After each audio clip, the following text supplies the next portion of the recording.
Hola, ¿cómo están todos? Buen día, buenas tardes, dependiendo de la hora que se conecten. Me presento, yo soy el doctor Enrique Lerner, profesor asistente en dedicación semi-exclusiva en la Cátedra de Cirugía 2B, y hoy nos convoca a esta pequeña reunión como para seguir hablando y desarrollando la temática y el programa de la materia. Hoy específicamente vamos a hablar de caninos inferiores retenidos, haciendo una pequeña recuerdo para que nos quede bien claro, un elemento retenido era aquel elemento que llegado a su momento normal de erupción, no lo hace, manteniendo su saco pericoronario fisiológico normal. Esto es muy importante para tener en cuenta cómo lo vamos a clasificar y cómo lo vamos a diagnosticar a ese elemento dentario retenido y a su vez, obviamente, sus características particulares. Si nosotros entendemos que este es un elemento que normalmente erupciona entre los 11 a 13 años de edad, nosotros podemos darnos cuenta de que el descubrimiento de este tipo de patologías muchas veces se da a un momento medio tardío que podríamos llegar a provocarnos la dificultad de recuperar ese elemento. Siempre nuestra idea de tratamiento será la recuperación del elemento faltante en la arcada, pero si este, en la posición en la que se encuentra y la imposibilidad de poder llegar a lograr con éxito esa recuperación, nos lleva a la exodoncia del mismo. Pero eso lo vamos a desarrollar cuando veamos específicamente cuál es el tratamiento que vamos a desarrollar o la conducta que vamos a tomar sobre estos elementos retenidos. Comenzando con una pequeña presentación, vamos a ver si ustedes me dicen, bueno, no creo que me digan ninguno, pero para ver que esta presentación sobre los caninos inferiores retenidos, si nosotros vemos estos elementos retenidos, nos dice que los caninos inferiores retenidos pueden ser retenidos en una proporción significativamente menor que sus homólogos superiores. Nosotros tenemos que entender de que los caninos inferiores, en comparación con los caninos superiores, se dan en una estadística mucho más baja. Esa estadística la fueron decretada tanto por los autores como Ríos Centeno, como Burr, dando una comparación de lo que es un canino, la retención de un canino superior con la retención de un canino inferior. Por lo cual,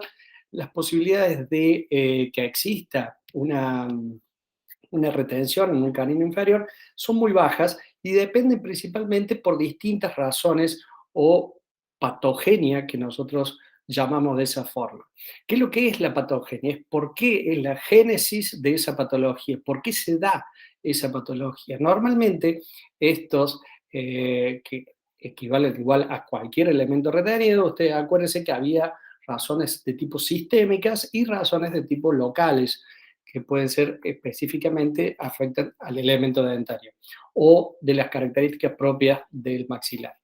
Normalmente las patologías pueden deberse a razones o alteraciones en el metabolismo del calcio, el fósforo o algún síndrome que puede llevar a que estos elementos retenidos se permanezcan dentro del maxilar, evitando que o impidiendo que estos erupcionen en forma correcta. Y normalmente el que se da también es por las características o la forma embriológica de esos elementos, ya sea por un lugar lejano al lugar normal de erupción o por una inclinación o una angulación indebida. Este último punto, el de la angulación indebida, es el caso más común que se puede llegar a encontrar en las patologías de estos elementos dentarios. ¿A qué se debe? Principalmente por una falta de espacio, pacientes con una alteración o una discrepancia en la estructura esquelética con sus estructuras dentarias, con falta de espacio, entonces erupción temprana de algún temporario o digo algún premolar que pueda haber erupcionado en forma temprana y evita de esa manera un espacio real para que el canino erupcione en forma correcta. Entonces, nosotros vamos a encontrar este tipo de elementos que se encuentran dentro del maxilar con distintas alteraciones, que si ustedes ubican en su lugar específicamente de dónde se ubica este tipo de retenciones, ustedes van a ver que el maxilar inferior tiene unas características particulares, como por ejemplo de que los elementos incisivos inferiores tienen raíces pequeñas. Entonces, estos caninos, al encontrarse con una angulación media horizontal o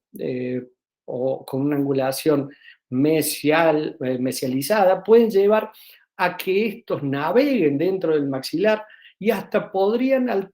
traspasar la línea media, o sea, hacer una transmigración y aparecer del otro lado de la arcada, como pueden ver en ese caso en particular. También existen patologías como pueden ser acá un odontoma o alteraciones como una disostosis cleidocranial que la ven ahí o algún quiste que pueden llevar a hacer una retención secundaria, pero discrepando siempre de que, entendiendo de que esto es una patología distinta a la del elemento retenido. Un quiste es una patología de por sí sola, que si tanto es que si uno pudiese a lo mejor tratar ese quiste, a lo mejor el canino va a erupcionar de forma correcta, ¿sí? Entonces, recordemos para que quede bien claro y volviendo a recuperar esa definición de que el elemento retenido es aquel elemento que llega a su fecha normal de erupción, no lo hace, manteniendo su saco pericoronario fisiológico normal, que estamos hablando de menos de unos 2 o 3 milímetros, no más de eso. Entonces, ¿cuáles son los accidentes que pueden provocar estos elementos dentarios retenidos? El elemento canino inferior tiene la misma característica o puede ocasionar los mismos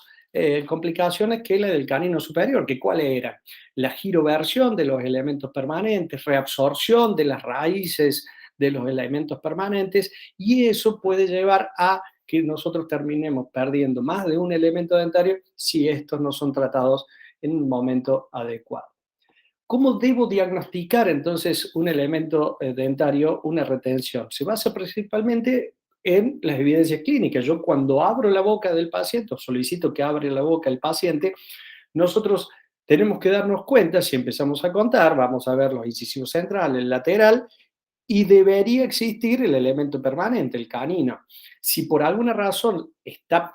todavía presente el elemento temporario o existe una ausencia del canino, tendré que investigar qué pasó con ese canino inferior. Es muy raro, bueno, dentro de la casuística, de que exista agenesias de los caninos inferiores. Sí existe la retención de los mismos. Entonces, si yo por alguna razón no lo evidencio a simple vista de que no se encuentra dentro de la arcada el canino inferior, es muy posible que éste se encuentre retenido, por lo cual voy a tener que acceder a estudios radiográficos que no me van a poder evidenciar o darme el diagnóstico certero de ese elemento dentario que se encuentra en una retención.